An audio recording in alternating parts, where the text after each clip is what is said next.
이러한 제목을 가지고 함께 은혜를 나누도록 하겠습니다. 그런 5월의 싱그러움이 갈수록 짙어지는 이때에 가정의 달, 또 성령 강림절인 오늘 우리 모두에게 고넬료 가정에 임한 성령의 충만함이 함께 예배하는 이 자리에도 충만하기를 소원합니다. 제가 지난 5월 6일부터 그 연회에 참석하기 위해서 난생 처음 LA에 방문했습니다. 비행기를 타고 미국에 간 것은 처음이었습니다.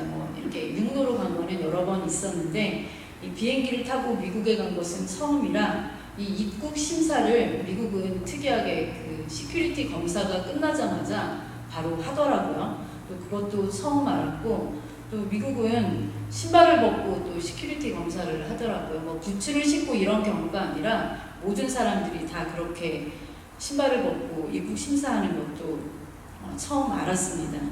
별로 이렇게 신발 벗고 하니까 기분이 안 좋기는 했지만 어쨌든 이것을 말씀드리려고 한 것은 아니고, 제가 이번 연회 때 참석하면서요, 이 숙소를 따로 잡지 않았었는데 그 이유는 이번 연회를 개최한 곳에 저희 그 후배 목사님이 개최한 곳에 그 교회에 후배 목사님이 계신데 싱글이세요. 그래서 자신의 집에서 함께 지내자고 그렇게 제안을 해서 제가 감사하다고 따로 숙소를 예약하지 않았습니다.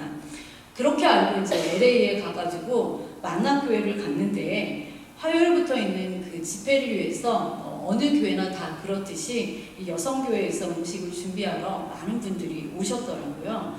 근데 그 중에 어떤 분이 저를 보시더니 와서 반가워하시면서 캐나다에서 오시는 신전도사님이시냐고 이렇게 물으시는 겁니다. 그래서 그렇습니다 라고 대답을 했더니 제가 오늘 그분 집에서 이렇게 묵는다고 이야기를 하시는 거예요. 그래서 이상하다. 그래도 어쨌든 그렇게 말씀하시니까 제가 전후 사정은 잘 모르지만 일단 감사하다고 말씀을 드리고, 그리고 그날 오후부터 그 다음날 연회 때 개회 예배를 드리는데 그 개회 예배 때 찬양할 사람이 부족하니까 좀 찬양할 사람으로 서달라는 그런 부탁을 받고, 또 안 되는 노래 실력으로 열심히 협력해서 찬양단 연습을 하고 있는데 그 후배 목사님이 마침 오셨습니다.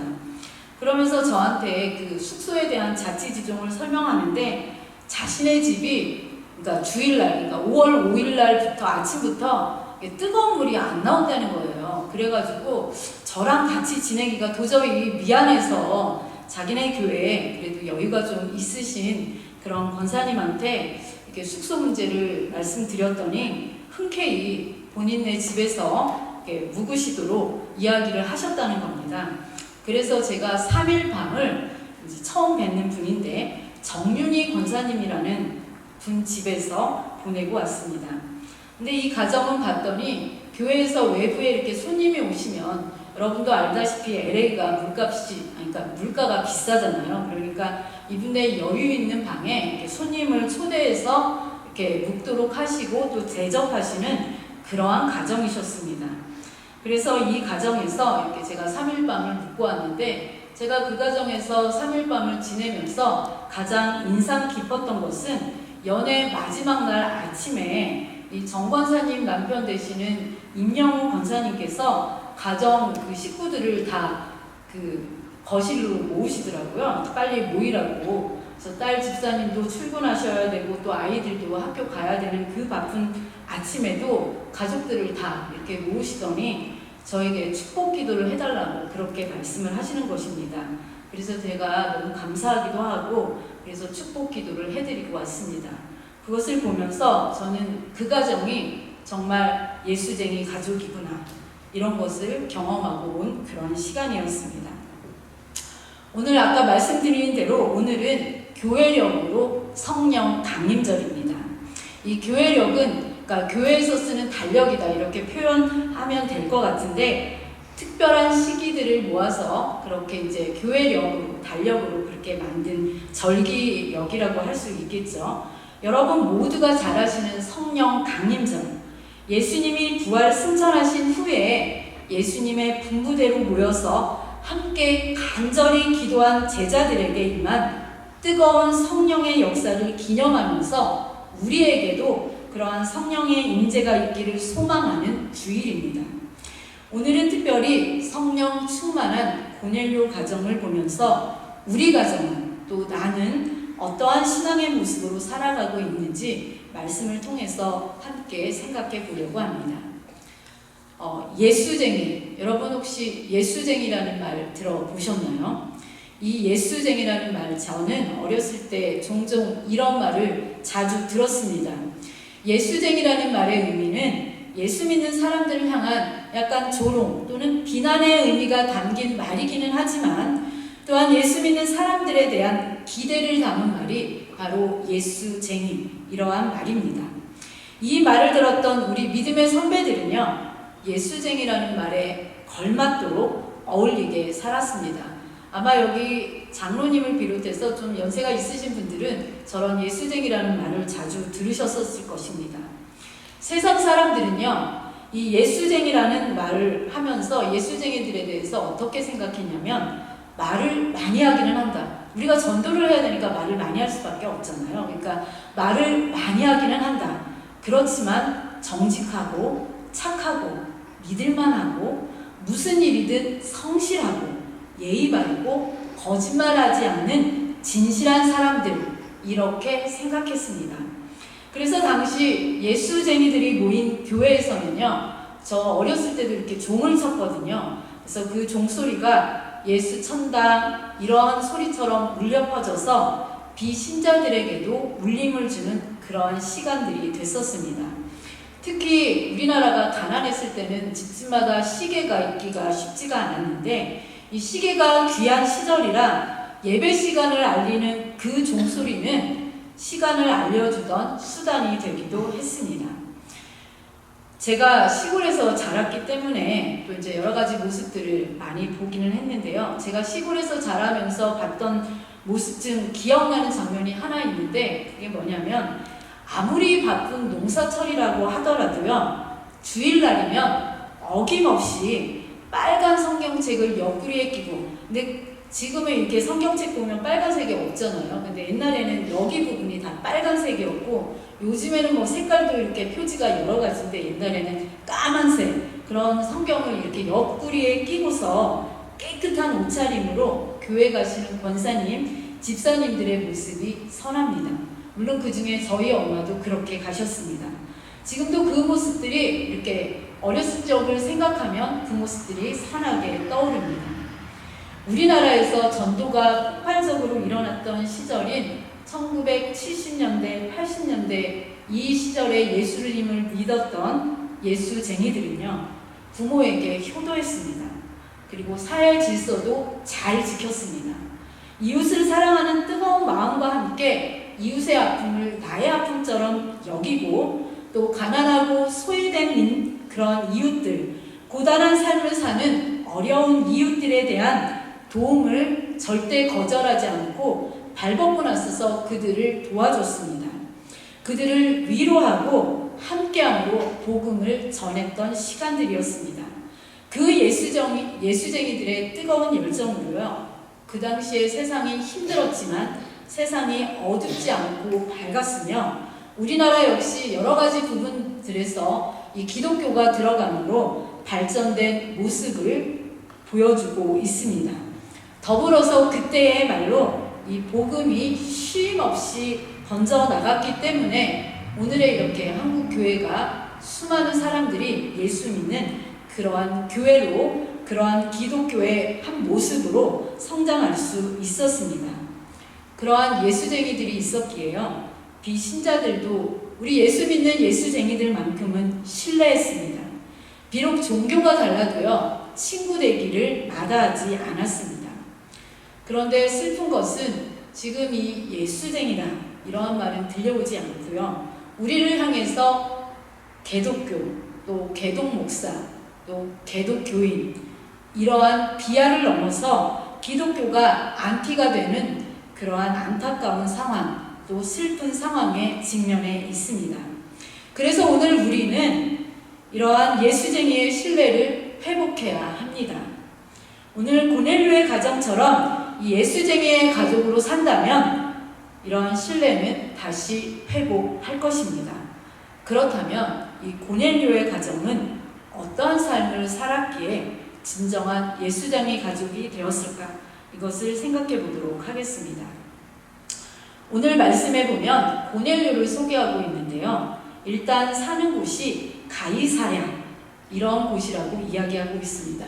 네, 지도에 지금 저 해변 쪽으로 보면 글씨가 보이시나요? 글씨가 보이시면은 그 해변 쪽에 가이사랴, 이러한 동네를 찾아보시기 바랍니다. 이 가이사랴는 해변에 있는 도시였고요. 요빠라는 도시로부터 북쪽으로 약 50km 떨어진 곳에 위치한 곳이었습니다. 이 도시는 가이사 아우구스두, 여러분 가이사 아우구스두도 들어보셨죠? 누가복음 2장 1절에 보면 이스라엘 백성들을 통치하던 그 시기에 호적하라고 명한 그러한 황제였습니다. 이 가이사 아우구스두를 기념하여서 헤롯 대왕이 바로 기원전 25년 전부터 약 10년까지 지은 도시로 로마 통치시 행정상 유대의 수도가 된 도시가 바로 가이사랴라는 곳이었습니다. 이 도시 가이사랴에는요, 헤롯이 새롭게 건축한 많은 건축물들이 있었다고 합니다. 그리고 바닷가에 이렇게 위치하고 있었기 때문에 훌륭한 항구도 있었다고 합니다. 그래서 이곳은 로마 총독의 주둔지가 되었을 뿐만 아니라 이방인의 영향력이 유대인의 영향력보다 더 컸던 것 중에 하나라고 합니다. 따라서 이곳에서의 복음의 역사는 이방인을 향한 복음 확장에 좋은 기회가 되었습니다. 이 고넬료의 직업을 오늘 성경에서는 이달리아 부대의 백부장이다, 이렇게 소개하고 있습니다. 이 가이사랴라는 도시에는요, 약 1000명에 달하는 이달리아대라는 특별 부대가 주둔하고 있었는데 고넬료가 그중 100명 정도를 지휘하는 군대 장교인 백부장이라고 소개하고 있습니다. 바로 이 고넬료와 그의 가족들이요, 예수 그리스도를 믿음으로써 이 가이사랴라는 곳에 이방인 교회가 세워진 최초의 도시가 되었습니다. 보통 주둔지의 사람들에 대해서는 배타적이고 지배적인 게 로마 군대의 장교 특징이었습니다. 그럼에도 불구하고 이 로마 군대 장교인 고넬료가 유대 종교를 받아들였고 또 후에는 예수님을 믿었다는 것은 매우 획기적인 그러한 일이라고 할 수 있었습니다. 즉 그는 개인적으로는 예수님에 대한 믿음을 가졌다라는 것에서 더 나아가서 기독교 역사에 있어서도요, 이방인에게 본격적인 복음 전파 구심점이 되었다는 그러한 점에서도 중요한 역할을 했다고 볼 수 있습니다. 자, 이 가이사랴에 살고 있던 고넬료와 그의 가정을 사도행전에서는 어떻게 소개하고 있는지 2절 말씀을 보도록 하겠습니다. 아까 이민희 집사님이 읽어주셨는데 2절 말씀에 보니까 이렇게 기록되어 있습니다. 그가 경건하여 온 지방과 더불어 하나님을 경외하며 백성을 많이 구제하고 하나님께 항상 기도하더니, 이렇게 이 고넬료의 가정을 소개하고 있습니다. 여러분의 가정을 누군가가 소개한다면 어떤 가정으로 소개될 것 같습니까? 우리가 우리의 가정을 소개받을 때 저렇게 칭찬받는 예수쟁이 가족이 되었으면 좋겠습니다. 이 고넬료의 가정은 3가지의 그런 특징을 지니고 있었는데요. 첫 번째는 고넬료와 그의 가정은 경건한 가정이었습니다. 누구에게 경건한 가정이었을까요? 바로 하나님에 대해서 경건한 가정이었습니다. 이 경건에 대해서 이야기하자면 여러 가지 할 말이 있겠지만 성경에서는 경건을 이렇게 말씀하고 있습니다. 야고보서 1장 27절 말씀, 우리 이 말씀은 함께 읽어보도록 하겠습니다. 시작! 하나님 아버지 앞에서 정결하고 더러움이 없는 경건은 곧 고아와 과부를 그 환난 중에 돌보고 또 자기를 지켜 세속에 물들지 아니하는 그것입니다. 아멘. 고넬료와 그의 가정은요, 하나님을 경외하는 가정으로 살았다고 그렇게 이야기하고 있는데, 바로 야고보서에서 이야기하는 경건의 삶을 살았습니다. 이 고넬료의 가정은요, 로마인이었기 때문에 유대인의 입장에서 보면 이방인이었습니다.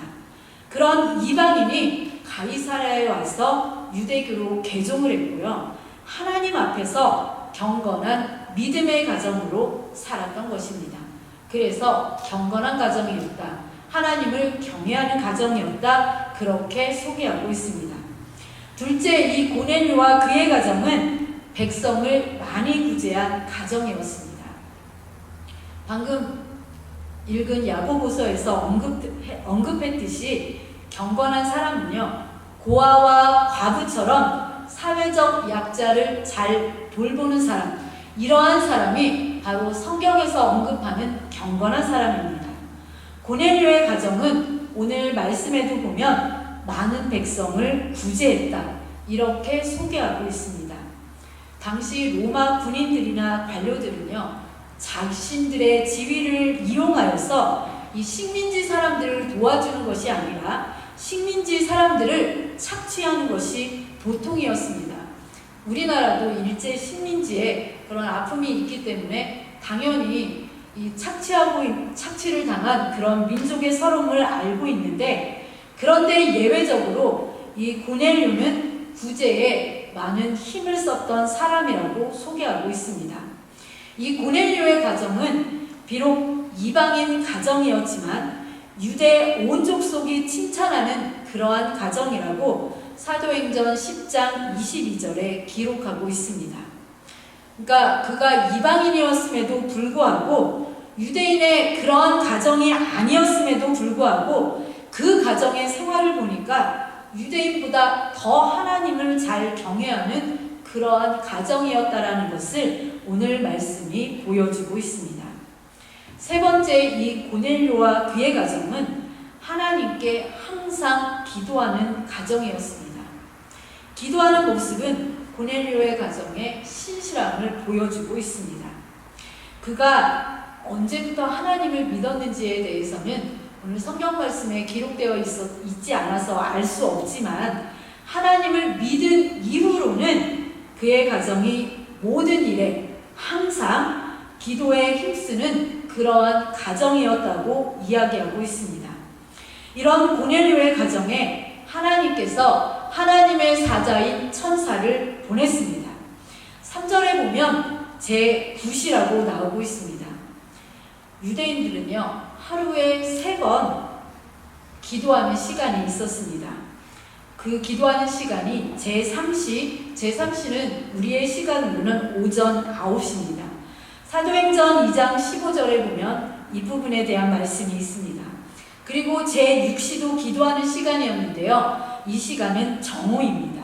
사도행전 10장 9절에 보면 베드로가 이 정오에 기도하기 위해서 옥상에 올라갔다, 이러한 말씀이 표현되어 있고요.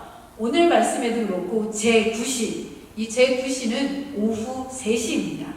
사도행전 3장 1절에도 오늘 10장 30절 말씀에도 보면 이 시간들이 다 기도하는 시간이었다고 그렇게 말씀하고 있습니다. 고넬료도 경건한 사람이었기 때문에 이 기도 시간을 잘 지켜서 기도하는 사람이었습니다. 기도할 때 그는 환상을 보게 되었고요, 하나님이 보내신 사자인 천사를 만나게 되었습니다. 4절 말씀은 하나님의 사자가 고넬료에게 하신 말씀입니다. 4절 말씀 보겠습니다. 천사가 이르되 내 기도와 구제가 하나님 앞에 상달되어 기억하신 바 되었으니, 이렇게 말씀하고 있습니다. 이 말씀은 고넬료와 그의 가정이 기도하고 구제했던 모든 일이 하나님께 응답되었고 하나님이 기억하시는 일이 되었다고 말씀하고 있습니다. 여러분의 가정도 마찬가지입니다. 여러분이 또 여러분의 가정이 구제하고 기도하는 그 일들이 하나님께 응답되고 기억되신 바 된다는 사실을 오늘 본문 말씀에서 우리에게 보여주고 있습니다.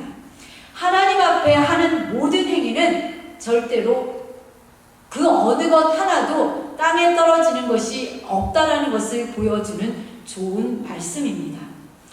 그래서 하나님의 사자인 이 천사는 고넬료에게 시몬 베드로를 청하여서 그에게 하나님의 말씀을 들으라고 명령합니다. 그래서 고넬료는 천사가 알려준 대로 베드로가 있는 요바로 집안 하인 2명과 부하 중에서 경건한 사람 한 사람을 보내서 베드로를 자신의 집으로 초대하고 있습니다. 고넬료는 베드로가 왔을 때 어떻게 했을까요? 사도행전 10장 24절 말씀에 보니까요, 고넬료가 이렇게 했다고 기록하고 있습니다. 고넬료가 그의 친척과 가까운 친구들을 모아 기다리더니, 고넬료는요, 자신의 가족은 물론이거니와 친척도 가까운 친구들도 모두 모아서 베드로를 기다리고 있었습니다. 무엇을 기다리고 있었습니까? 바로 베드로를 통해서 듣게 되는 하나님의 말씀을 기다렸습니다. 저는 이 말씀을 준비하면서 어렸을 때 부흥에 참석했던 시간이 생각났습니다. 좀 겨울 되면 각 교회마다 부흥회를 저희 시골에서는 하곤 했었는데, 그러면 어느 교회가 부흥회를 한다고 하면 그 교회에 이웃교회들이 함께 참석해서 말씀을 듣고 또 은혜 받았던 그러한 기억들이 있습니다. 요즘은 어느 교회에서 부흥회를 한다고 해도 유명 강사님이 오시지 않는 한 잘 참석하지 않는데, 옛날에는 말씀 듣는 것이 쉽지 않았기 때문에 어느 교회에서 부흥회 한다, 어느 교회에서 사경회로 모인다 이러면은 다 같이 모여서 말씀을 듣던 그러한 기억이 있습니다. 오늘 이 고넬료의 모습을 보니까요, 말씀 듣기를 사모하는 자의 전형적인 모습을 보여주고 있습니다. 그런데 그 좋은 말씀을 자신과 자신의 가족만 들어서는 안 된다고 생각하여서 자신이 모을 수 있는 모든 사람들, 그래서 함께 그 사람들을 모아서 말씀 듣기를 소원하는 그러한 모습을 볼 수 있습니다. 이런 고넬료와 그의 가정에 그곳에 참석한 모든 이들에게 하나님께서는 성령을 보내주시기로 마음 먹으셨습니다. 그리고 그들에게 하나님께서 성령 보내주시는 일은 당연한 일이었습니다. 그런데 오늘 말씀 중에서요, 우리가 좀 유심히 살펴보아야 할 말씀이 있는데, 이 사도행전 10장에는 초대교회 시절의 모습을 알 수 있는 그런 말씀 구절들이 몇 개가 나오고 있습니다. 그 중에 하나만 말씀드리면, 오늘날 우리는 하나님께 예배드릴 때요, 인종의 차별 없이 누구나가 함께 예배드릴 수 있습니다.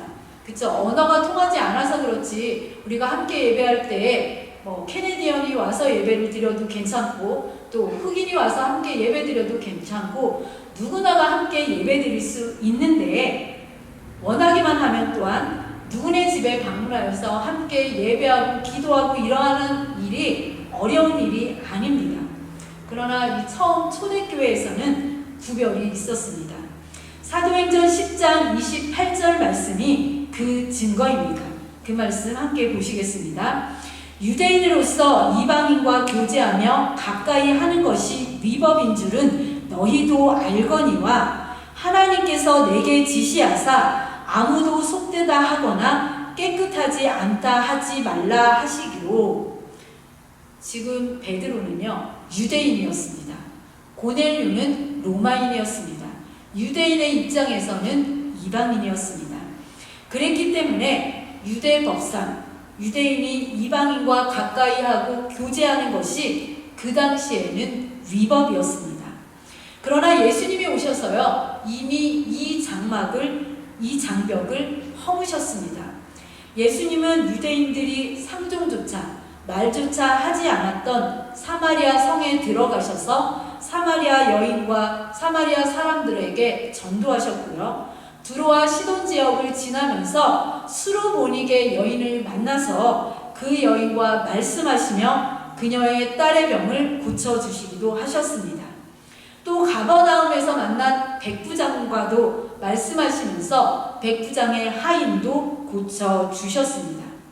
그럼에도 불구하고 이런 이방인과 유대인의 장벽이 이 초대교회에는 아직 존재하고 있었습니다.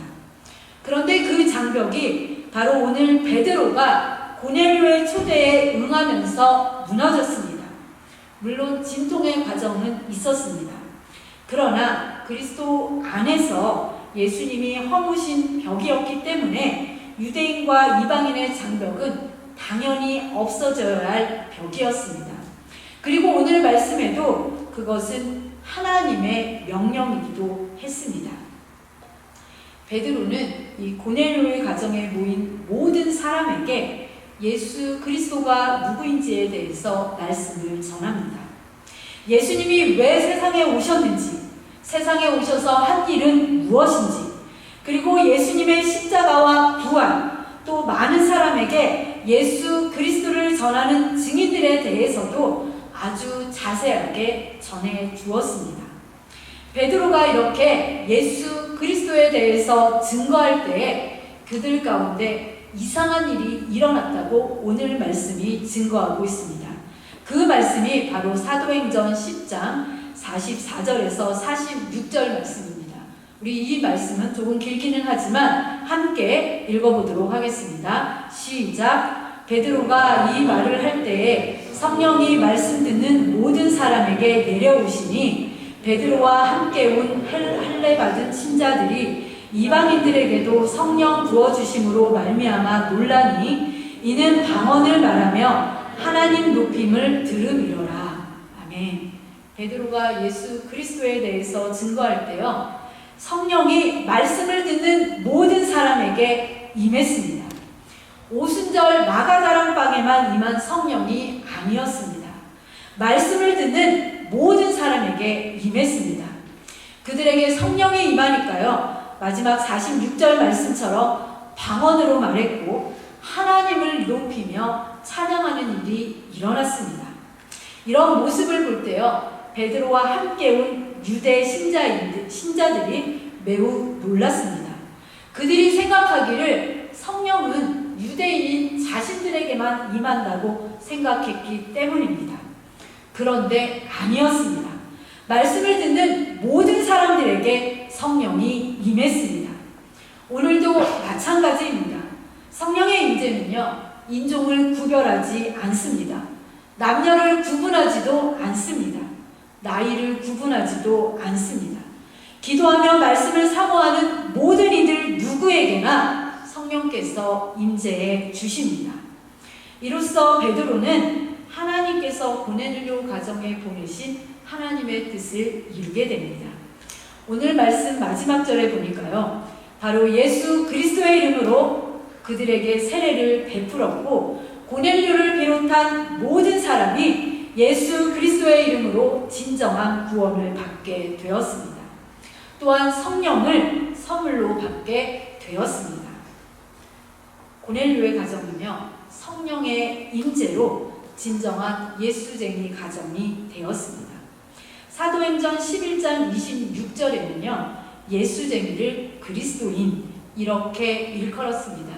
사실 그리스도인 이 말도 예수쟁이와 마찬가지로 그 당시에 예수님을 따르는, 예수 그리스도를 따르는 사람들을 비하하는 그런 용어로 쓰였던 말입니다. 예수 그리스도를 따르는 사람들을 보니까 쟤네 그리스도인이야, 이러한 의미에서 그리스도인으로 불려진 단어입니다. 그런데 오늘 고넬료의 가정이 하나님을 믿었지만 예수 그리스도를 믿음으로 말미암아 그의 가정은 바로 예수 그리스도를 믿는 예수쟁이 가족이 되었습니다. 여러분은 예수쟁이입니까? 이 말을 다른 말로 물으면 여러분은 그리스도인입니까? 이러한 질문입니다. 여러분, 우리는 개독교인이 아닙니다. 우리는 하나님을 사랑하고 이웃을 사랑하는 그리스도인 예수쟁이입니다. 우리는 세상 어두운 곳을 밝게 빛내는 세상의 빛입니다. 썩어가는 곳을 썩지 않게 하는 세상의 소금입니다. 최주원 목사님이라는 분이 이렇게 말씀하셨더라고요. 세상 사람들은 예수쟁이인 우리를 통해서 예수님을 바라본다. 그렇습니다. 예수쟁이인 우리들을 통해서 이 세상의 사람들이 예수님을 바라봅니다. 어떻게 하면 이렇게 그리스도인 예수쟁이로 살아갈 수 있습니까? 바로 말씀을 들을 때, 기도할 때에 임하는 성령으로 말미암아 그렇게 살아갈 수 있습니다. 오늘 우리 가정이 진정한 그리스도인으로 진정한 예수쟁이 가족으로 사는 방법은 내 힘과 내 노력이 아니라 하나님이 우리에게 선물로 보내신 성령으로 말미암음을 기억하면서 오늘 우리에게도 말씀을 들을 때에, 기도할 때에 성령의 임재함이 충만하시기를 간절히 소원합니다.